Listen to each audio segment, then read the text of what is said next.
자, 히브리서 9장 23절 28절 말씀.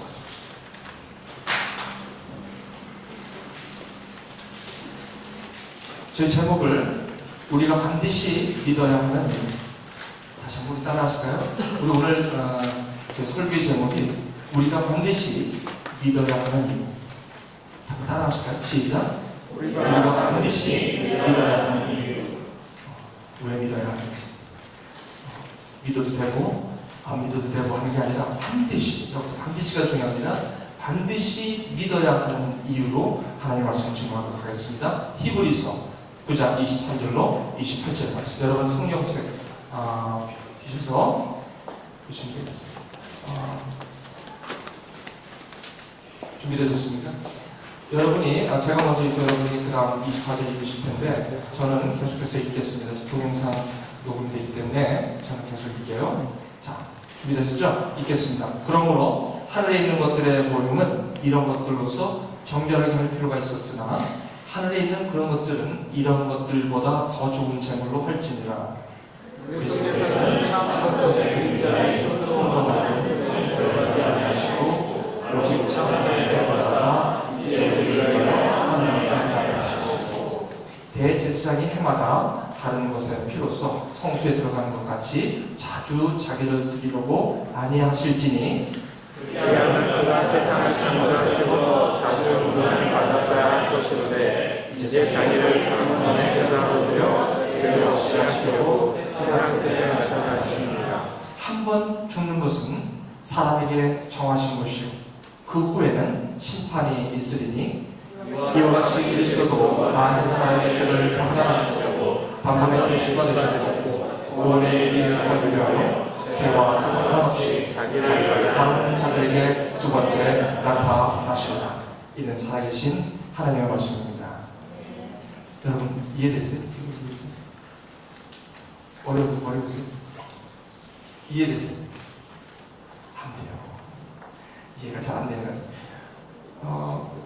제가요 쉬운 성경을 갖고 왔습니다. 쉬운 성경을 한번 제가 읽어요. 여러분 한번 23절 이거는 제가 여기 올린 거는 킹제임스 원인데 여러분 쉬운 성경을 제가 한번 읽어볼까? 여러분 한번 비교해서 한번 들어보세요. 하늘에 있는 참된 것들을 모방한 이 땅의 모형은 동물의 피로 깨끗해져야 합니다. 그러나 하늘에 있는 것들은 더 좋은 제물이 필요합니다.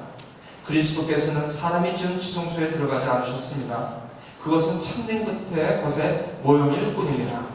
그리스도께서는 하늘에 올라가시고 그곳에서 우리를 도우시려고 하나님 앞에 서신 것입니다. 대제사장은 1년에 한 번 자신의 피가 아닌 동물의 피를 가지고 지성소로 들어갑니다. 그렇다고 그리스도께서 자신의 제물을 드리기 위해 매번 하늘로 올라가신 것은 아닙니다. 만일 그래야 한다면 그리스도께서 세상이 창조되었을 때부터 고난을 자주 받으셔야 했을 것입니다. 그러나 그리스도께서는 단 한 번 오셔서 자신을 제물로 드림으로 모든 죄를 깨끗게 하셨습니다. 사람들은 모두 한 번은 죽습니다. 죽은 후에는 심판이 우리를 기다립니다. 그렇기 때문에 그리스도께서는 자신의 몸을 한 번에 드려 많은 사람의 죄를 없애주신 것입니다. 그리스도께서는 다시 오실 것입니다. 그때는 죄를 없애기 위해서가 아니라 그리스도를 기다리는 자들에게 구원을 주기 위해 오시는 것입니다. 좀 도움이 되세요? 여러분 성경은요 아무리 쉽게 풀어도 성령으로 감동을 주셨기 때문에 성령의 감동이 있어야만 이게 이해되는 것이죠.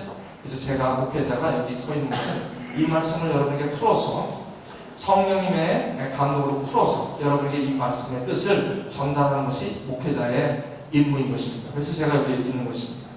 그래서 여러분들이 저를 위해서 기도 많이 해주셔야 돼요. 제가 여기서 딴소리 하지 않도록 여러분이 기도 많이 해주셔야 돼요. 저는 오늘 우리가 반드시 믿어야 하는 이유에 대해서 말씀을 증거하도록 하겠습니다. 많은 경우에 제가 우리 한국에 있을 때 유학 오기 전 25년 전에요. 저는 저희 집이 불교였습니다. 저희 집에 스님도 계셨습니다. 그리고 저는 외아들이기 때문에 항상 그 스님이 오시면 우리 어머님한테 형님 하면서 형님 아들이 삼재가 들었기 때문에 저 아들이 저렇게 비실비실하는 거는 삼재가 끼어서 그래요. 그래서 제사를 제사가 아니라 그 굿을 지내라. 굿. 그리고 떡을 좀 하세요. 그래서 그 떡을 이웃에 좀 나누세요. 그리고 절에 오셔서 상을 좀 갖다 놓고 제가 이름 상훈이었던 상원 박상원이었어요. 이름이 두 개인데 박상원 이름을 거기다 써서 좀 상으로 갖다 놓고 거기서 1000번 제사를 1000번 기도를 하라고. 어머님이 아들을 위해서라면요 다 하셨어요. 그런 상황에서 제가 자랐습니다. 미국에 왔습니다. 부적을 주셔서 하나는 베개에다 꼭 넣고 하나는 너 지갑 속에 놔야만 사고가 안 날 것이다. 그리고 잘 때마다 꿈이 좋을 것이다. 저는 그렇게 믿었습니다. 그래서 그 빨간 건데 펴보니까 빨간 건데 그거를 반드시 제 지갑에 넣고 제 머리에 항상 넣고 했습니다.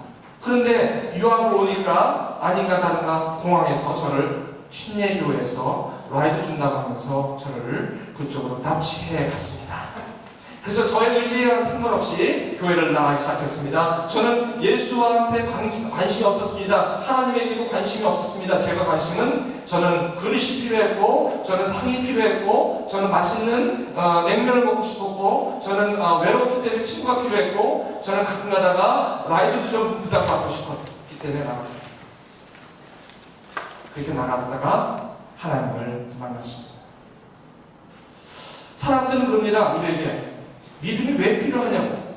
착하게 살면 되지. 꼭 그렇게 복잡하게 예수라는 그 알지도 못하는 그 사람을 꼭 믿어야 하느냐 라고 얘기하는 사람이 꽤나 많습니다. 저도 그런 사람 중에 한 사람이었습니다. 그런 질문에는 맹점이 있다는 것을 저는 압니다. 무슨 말이냐면 내가 착하게 살면 된다 하는 것은 어떤 것을 의미하냐면 첫째는 내 자신이 어떻게 만들어졌는가 그리고 이 삼라만상이 어떻게 이루어지고 있다는 것을 현상을 보고 말씀하시는 분들이 바로 그렇게 말씀하십니다. 예를 들면 이 시계라는 이 물건은 반드시 원인이 있기 때문에 이러한 시계라는 제품이 생겨난 것입니다. 니드가 있기 때문에 이 시계가 생긴 것과 마찬가지입니다. 아무런 필요성이 없는데 시계가 나올 일은 없죠.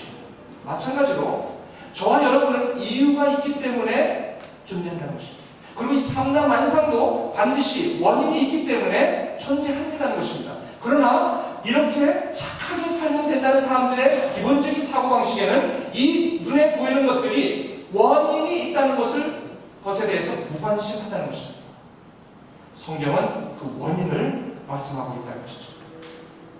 그래서 이 무관심에 대한 이것들이 때로는 이 믿음이라는 것을 굉장히 가볍게 여길 수가 있다는 것입니다. 그 믿음 아니라는 것입니다. 근데 성경은 이렇게 얘기하고 있습니다. 믿음으로 모든 세계가 하나님의 말씀으로 지어진 줄을 우리가 아나니. 히브리서 11장 3절. 이제 앞으로 저희가 이제 지나갈 내용인데 믿음으로 모든 세계가 하나님의 말씀으로 지어진 줄을 우리가 안다는 것은 다시 말씀드리면 믿음이 아니고서는 이 모든 세계가 우리 눈에 보이는 이 삼라만상이 이해가 되어지지를 않는다는 것입니다. 믿음으로만이 이 세계와 내가 어떠한 존재인가를 깨닫게 된다는 것입니다. 그래서 믿지 않아도 된다는 것은 굉장히 위험한 것입니다. 그래서 많은 사람들이 의문을 많이 갖고 있어요. 그래서 리서치하는 분들이 그냥 과학도 마찬가지예요. 여러분 보세요. 그 닥터, 우리 여기 찰리 초명 형제님 지금 메트로 하고 있고 저기 스위스하고 제고가 저도 있지만 지금 메트로 쪽에 있지만요. 제가 듣는 얘기가 뭐냐면 우리 병 중에 많은 경우가 unknown causes. 원인을 모른다는 거예요. 원인을. 아무리 그 의학이 발달돼도 많은 병을 우리가 원인을 모른다는 거예요. 그렇죠? 그렇기 때문에 많은 사람들이요 그 원인에 대한 의문을 계속, 그래서 PhD 리서치는 계속되는 거예요. PhD는요 이 친구가 명랑할 때까지 PhD 후에는 끝나지 않을 거예요. 왜? 질문이 계속되니까. 왜? 풀어지지 않은 질문이 계속되니까 why 이게 논문이 되는 거예요. 그 why를 하나 풀면 PhD 논문이 되는 거예요. 그러므로 우리 인간에게 주어지는 계속적인 의문과 계속적인 그런 질문들이 생겨지는 것은 바로 근원이시고 원인이신 그 태초, the beginning, the 오리진 이것을 우리가 아직 모르기 때문에 그렇다는 거죠. 제가요 6월 달에 저희도 아시겠지만 저희 어머님이 그 무릎 수술을 이제 그 관절염으로 그 세균성 관절염이 있어요. 오른쪽 무릎이. 그래서 항상 힘들어 하시는데 아마 이제 안 되겠다. 이제 좀 너무 물이 자꾸 차고 그래서 물을 빼시고 그랬는데 아마 누님이 안 되겠다 해가지고 그 병원을 가셨어요. 아마 우리 아버님이 잘 다니시는 그 패밀리 닥터가 있어요. 아주 친하게 지냈어요. 닥터 유라는 분인데 그분이 안 되겠다 가서 그냥 간단한 수술하자. 그 수술실들을 하는데 잘 끝났어요. 끝났는데 회복실에서 회복하시다가 갑자기 중환자실로 응급 환자로 확 올라가는 거예요. 올라가서 호흡이 곤란한 거예요. 그래서 중환자실에서 완전히 사경을 헤매시는 거예요. 그래서 저희 그 사모가 한국에 그때 나가 있을 텐데 저한테 전화 오는데 아니 이거 내일을 장담을 못 한다는 거예요.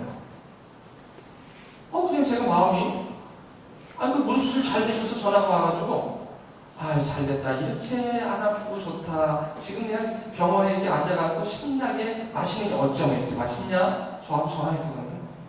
근데 갑자기 그렇게 중환자실에 들어가서 의식불명이 되신 거예요. 보니까 어떤 이유인지 모르지만 이제 닥터들이 막 이제 조사하고 있었어요. 근데 이틀 지나고 3일째 저희 사모가 전화가 왔어요. 여보, 아무래도 의사가 그러는데 오늘 넘기시기가 좀 힘들 것 같아요. 당신이 나와야 될지 모르겠는데 그래요? 알았어요. 그래서 부랴부랴 비행기표를 막 알아보니까 없대. 오늘 나가야 되는데 오늘 저녁이 넘기시기가 힘들겠다고 그런 말을 듣니까 비행기표를 막 알아보니까 없어요. 비행기가. 진짜 제가 그때는요 그렇게 건강하신 어머님이 그렇게 사경을 헤매신다는 소리를 들을 때 이런 일이 또 다가오는구나 하는 생각이 들었어요. 그래서 온데 사방 트래블 에이전시 전화를 다 했어요. 여행사에. 이랬더니 딱 하나가 나온 거야. 부랴부랴 1시 에이시아나 항공으로 1시 여러분 아시죠? 지금 델타가 있으니까 다이렉트지 그때는 시카고로 가가지고 부랴부랴 들어갔습니다. 들어가서 곧바로 중환자실로 제가 들어갔더니 중환자실 문이 딱 잠겨놓고 거기에 아무도 못 들어가게 중환자실 면회 시간이 있대. 그래서 제가 이제 부모님한테 어떻게 된 거냐? 모르겠다는 거예요. 그래서 제가 의사를 만났습니다. 도대체 어떻게 된 거냐? 의사가 설명하는 거예요. 정형 수술 잘 끝났는데 갑자기 이렇게 돼서 우리도 모르겠다 이거야. 너무 좋으셨는데 이게 웬일인지 모르겠다는 거예요. 그래서 이제 시간이 돼서 중환자실에 문이 열렸습니다. 제가 뛰쳐들어가서 보니까 얼굴이 이렇게 부으셨어요. 얼굴 알아볼 수가 없어요. 그리고 온대 사방 호수를 다 끼고 여기는 이렇게 부어가지고 바늘 자국이 너무 많은 거예요. 왜냐면 이 피검사이라는 게 들어가지도 않고 이제 그 모습을 제가 보니까 참 마음이 안 됐어요. 그래서 제가 어머님의 기술에 대고 어머님 아들 왔어요. 이렇게 눈을 버쩍 뜨면서 호수가에서 말도 못하시면서 어떻게 왔냐는 거예요. 참 아들이 뭔지. 미국에 와서 지 잘났다고 사는 아들. 그 아들 보니까 그렇게 좋았던 거였지. 어쨌든 그렇게 하고 나오니까 주치 의사가 와요. 제가 의사를 가면서 어떻게 된 겁니까? 모르겠습니다. 검사 중에 있습니다. 그리고 가. 조금만 더 있다. 지금 모르겠다니까요. 알겠습니다. 시간이 쪼조합니다. 또 몇 시간이 기다리려면 또 하루를 기다려야 되는데 의사를 보기는 그렇게 힘듭니다. 이게 도대체 왜 이런 일이 벌어지는지 모릅니다. 두렵습니다. 여러분, 원인을 모를 때 두려운 것이에요. 원인을 모르니까 두려운 거예요. 그런데 제가 그 면회 시간에 들어가서 있는데 바로 옆에 어떤 한 젊은 분이 탁 들어왔어요. 들어오더니 이분 제가 볼 때 이거 중환자실 들어올 분이 아닌데 들어오셨어. 그러더니 막 나가겠다 막 그러니까 그 중환자 그 간호원들이 막 여기 앉아 계세요. 그리고 거기 그냥 목줄 이렇게